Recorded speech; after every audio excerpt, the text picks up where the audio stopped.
It's a 5-minute update and the meeting's over. Yes, and then I will be Perfect.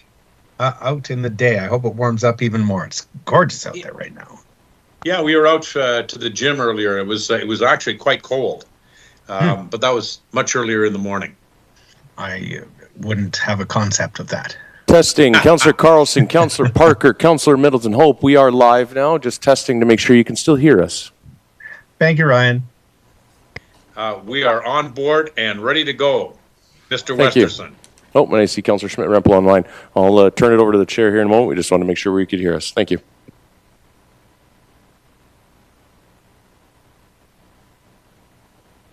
We're ready to roll here. Welcome to this Assets and Infrastructure Standing Policy Committee for Thursday, March the 7th.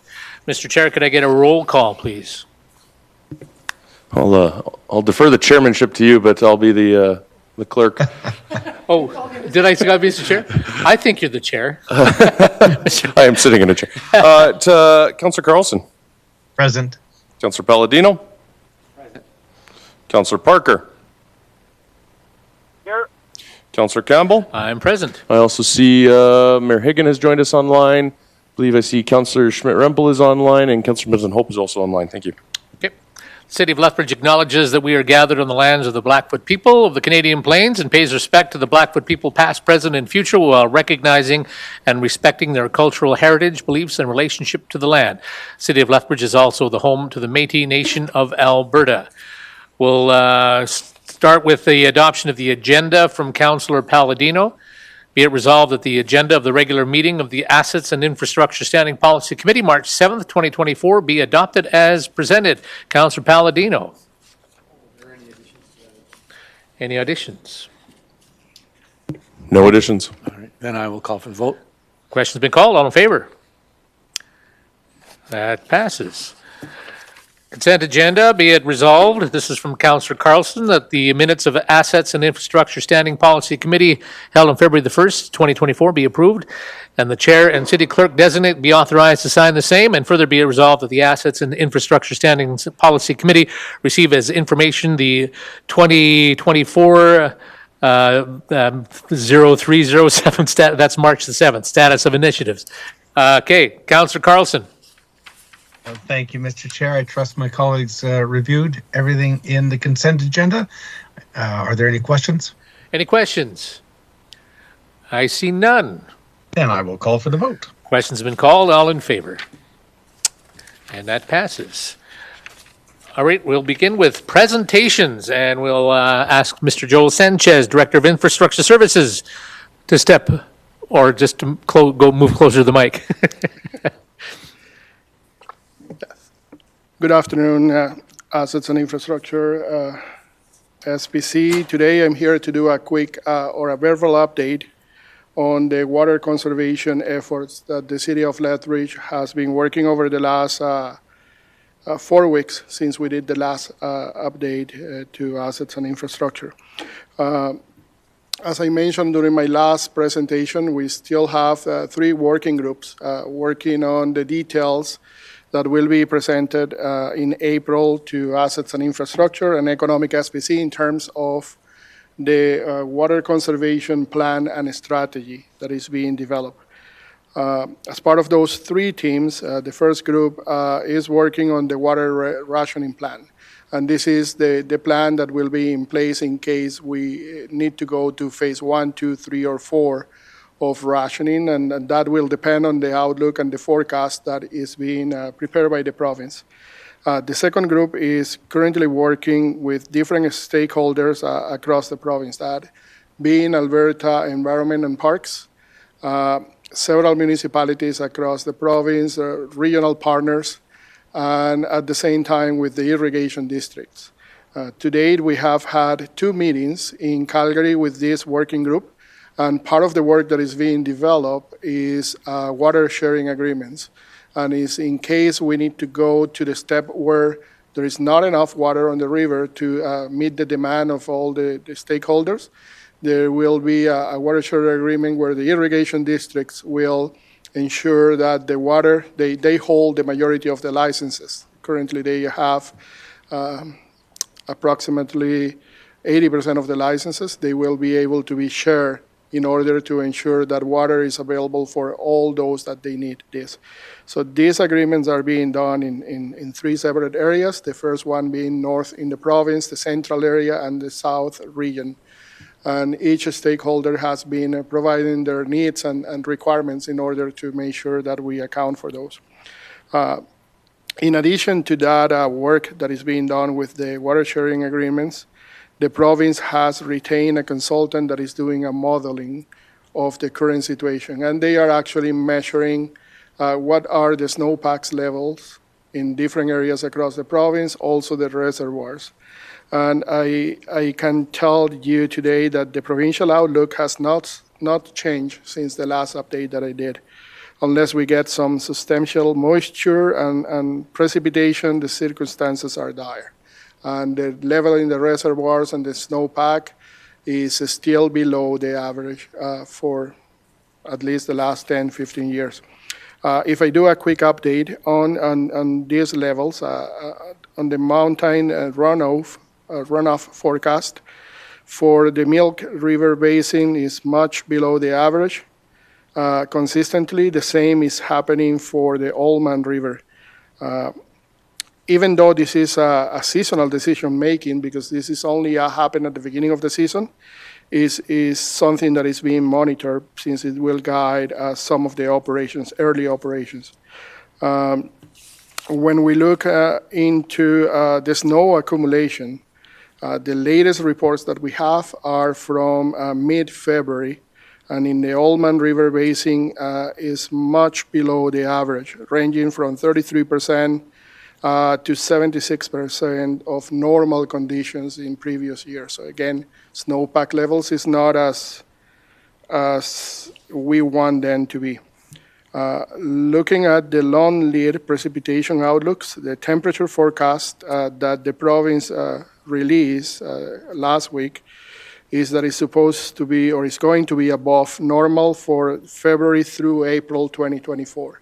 So again, is continue the same pattern that we explained before with El Nino is bringing a warm weather, and this warm weather is also contributing to some of the issues that we currently have. The last update that I have in terms of the reservoirs, the water level in the reservoir, the Oldman Reservoir, currently storage is 30%. So this number is a little bit higher. If you recall the last presentation that I did, it was on the 26%. So we have gone up a little bit, but we are way far from the 61 to 80%, that is the typical level in the Oldman Reservoir at this time of the year. So basically we are less than the normal level at the Oldman Reservoir. When we look at the St. Mary Reservoir, this is another one that has recovered a little bit. If you recall, last time we were in the single digits. We were around 7%, and the St. Mary right now is currently around 19%. Normal level for the St. Mary by this time of the year is typically between 50 and 75%. So we are really below average there too. So with that being said, we are expecting that when we come back next month with the updated strategy and the water conservation plan, we might need to be enacting I will say voluntary measures to start with in order to encourage residents and the public to start using less water from the get-go. And the team is working in different ideas and plans, initiatives that will be presented to assets and infrastructure, so they will be recommended to City Council for approval. And as mentioned before, some of these initiatives could include incentives programs for residents in order to work on xeriscaping or replacing fixtures to use less water. And they also will be including economic measures like probably water scaling rates or any other economic incentives in order to ensure that we do the work. Just to finalize my verbal report, part of the working group that has been meeting for the last month, it includes in the South region stakeholders such as the county, Coaldale, all the other regional customers that we have, and the irrigation districts, and Medicine Hat. Those are all the ones that are on the same stream that is sharing the water, and we are working on having the same message across all those stakeholders. We have to be working on the same goal, trying to do water conservation regardless of the location of those municipalities, and in the case of our regional customers, all the contracts that we have in place require them to follow any conservation measures that we're going to do at the city. So part of the work of the team is to ensure that we share those plans with them, and most of the work that we're doing will be shared with regional customers so they can use all the information that we have and they can actually communicate to their customers. And with that, that's all my update today, and we'll be more than happy to take any questions that you might have. Thank you, Mr. Sanchez. Just for me, just a question. You've got people that you're working with. What kind of direct correlation will those people that you're working with have with the provincial government? I mean, what kind of relationship do you have with that? Are they aware of everything that you're doing and vice versa? Yes, that's a good question. The working group that has been meeting in Calgary for the past month, it includes Alberta Environment and Parks. Water Smart is the consultant that is working for the province in the modeling and all the water sharing agreements. And we also have representatives from the Lethbridge County, from other regional customers. They are attending these meetings. They are aware of all the work that we're doing, and they have been informed. What I have to say too is the province has done a really good job in terms of communicating this, and they are actually setting aside some tools and awareness campaign that we can all share and use the same message. Some of the details during those meetings I'm not able to share yet because we are working under an agreement and we need to make sure that we have all the details finalized. But I can say that there will be enough information for all the stakeholders to ensure that people know where we are. The province also has a website that they are updating on a weekly basis with the current status. As soon as they complete the measurements and the reservoirs and the snowpacks in different areas of the province, they are updating that information in their website. Sorry, your mic was off. It's back on now. Can you repeat everything you just said? No, I'm just kidding. No. Councillor Middleton Hope. Thank you, Chair. So a couple of questions to Mr. Sanchez. Joel, I got number 1 point, which was the water rationing plan. Number 2 was the shareholders' discussions. I didn't get a number 3. Did I miss it? Nope, you're 100% right. You didn't miss it. I didn't talk about it. And then number 3 is the communications, the education and outreach group. So that's the work. Thank you for reminding me about that. That's probably the most important one. And I did talk about it across my update, but I didn't talk specifically about the work. Our communications group with our environmental group is ensuring that we have all the tools and all the information ready to be shared with all the regional customers that we have. Okay, so a consistent communication strategy with all of our partners. Do I understand that correctly? You are correct, and not only with our partners, but also across the region. And when I say across the region, it's all the way from the Oldman Water Reservoir customers or users to Medicine Hat. So we are all working. Did I lose you there? He went through a tunnel. Yep. He must have. For some reason, I don't know what happened with my mic, but this is all the way from the Oldman Water Reservoir to Medicine Hat. All the stakeholders and all the users of the watershed are working with the same message because we all believe it's important to have the same communication to all the different stakeholders. Thank you. My last, I guess my second question would be in regards to, you said you're dealing with all regional customers, they're all working together. You talked about downstream. I presume that also includes upstream, and that would include communities like Pincher Creek that are now under a significant water advisory, and they're having to drill into the riverbed in order to truck water out of the riverbed to the community. So we are working with communities like Pincher Creek. Is that correct? So we are not working directly with them, the city of Lethbridge, but they are part of the working group. So the province is working with them.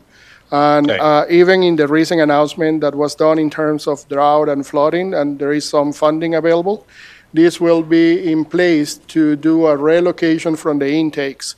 If you recall the presentation that I did last time, some of the intakes were in dry land at the Yeah. reservoirs. So part of the funding that will be available will be to relocate those to an area where they will ensure that they will be able to draw water in the future. Will there be an opportunity at some point for members of council to have a look at the work that's being done upstream and or downstream? I think that might help us to gain a clearer understanding for what the efforts are and what the challenges are. Yes, we can actually prepare, we can have the team later in the season to do a presentation on, do a summary of the work that the province has been doing with Water Smart and do an update for council. I know too, the province is planning to do a kind of town hall where they're going to share all the information that of the work they have been completing over the last 2 months. Okay, I was thinking of a yellow bus tour.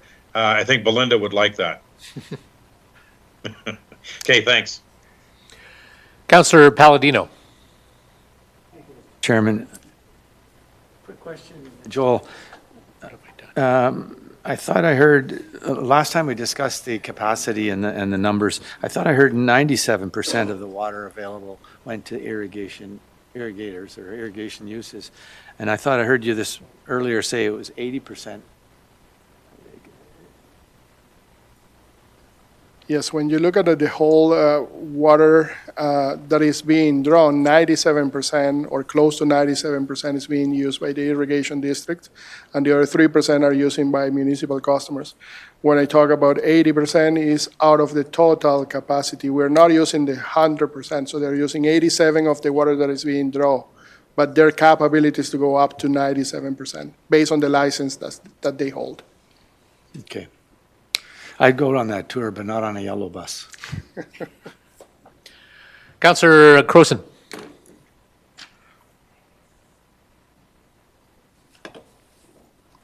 Thank you, Chair. Thank you very much for the information. It's good to be kept updated. So right now, of course, we're in an emergency situation, and that's what our immediate attention has to be. When we get through the emergency, hopefully, we will also be working on long-term plans so that this isn't something we're doing every 5, 10 years. What are some of the long-term thinking that your department is kind of considering on the shelf right now, but to make sure that we're in a better position going forward? Again, that's an excellent question. That's part of the water conservation strategy. So we're working in 2 elements. One element is the water rationing plan. That is for when we are in a situation like this. We want to make sure we decouple those 2 because we also want to do a change in the behavior and the way that we're using water. And this is where the water conservation strategy will be in place.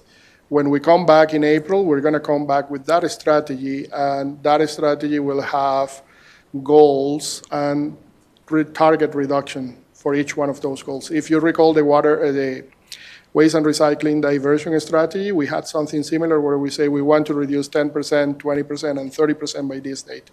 This is where this water conservation strategy will come with different tools and elements that could be implemented in order to allow us to reduce water use. And that includes probably changing the design standards too, so we don't have that many areas that we need to irrigate, do more surfacing, do more work in order to be more water conscious and reduce our water footprint in the city, and even incentivize different stakeholders like developers to do the same when they develop their neighborhoods. Okay. One of the things we have to find a balance for is your planning is, of course, we want to decrease water use, but we also have a responsibility for asset management and protecting assets.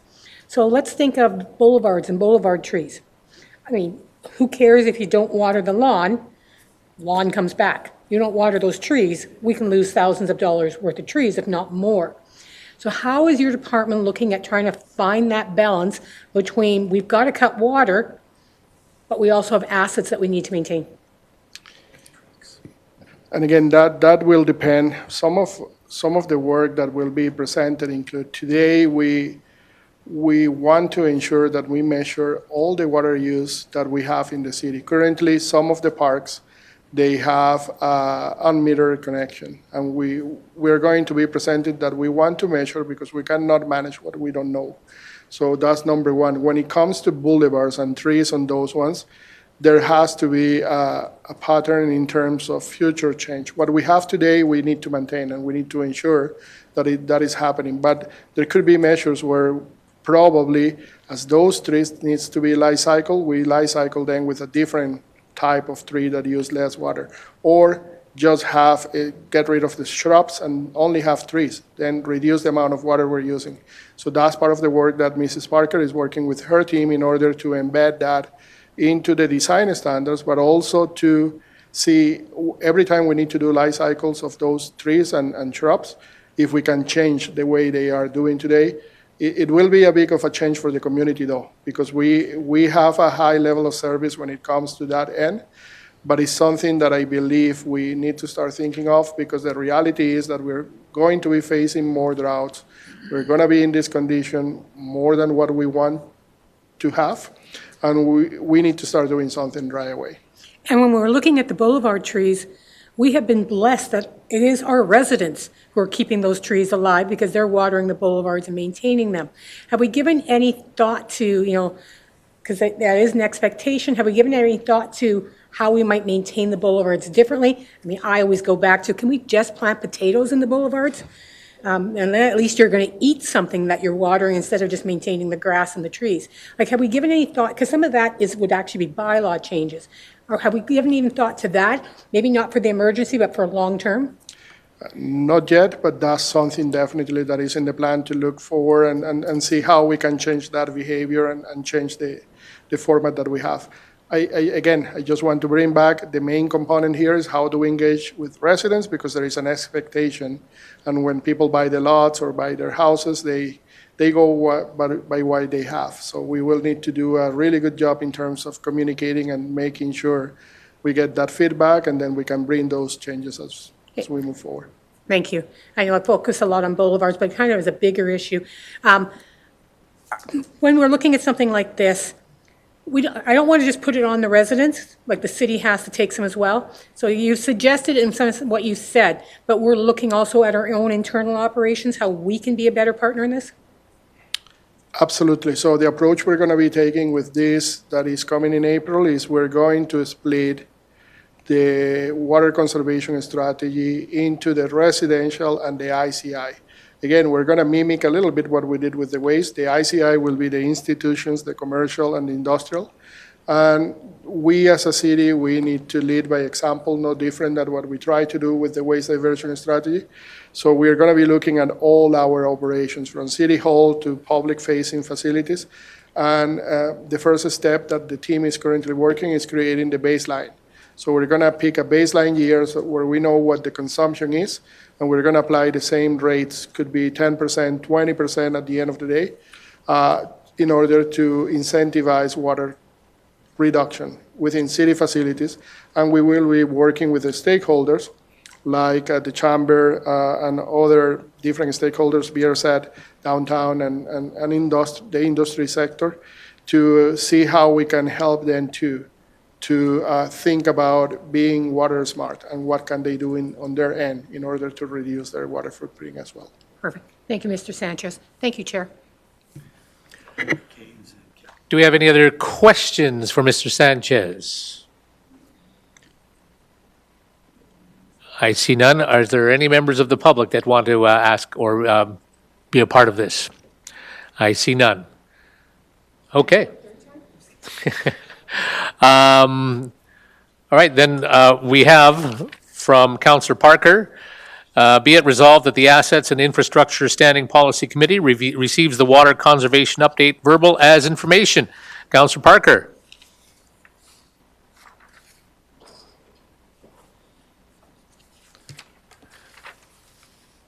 I don't hear him, so I'll, He's at an appointment. He may not be able to get to the phone. okay, then I will, that'll, I'll okay. make the motion. That'll Mr. be Chair. from Counselor Carlson, is it? Carlson. Yes, Yes. we've met. Okay, that's yours. Thank you, Mr. Chair, and thank you, Mr. Sanchez, for the update. We look forward to future updates and all that we can do in this emergency situation. So I'll just call for my colleagues' support, call for the vote. Question's been called. All in favor? Okay. Thank you. Thank you, Mr. Sanchez. Thank you, everybody. That is our all on the agenda today. Thank you. We are Thank you, Mr. adjourned. Chair. Thank you.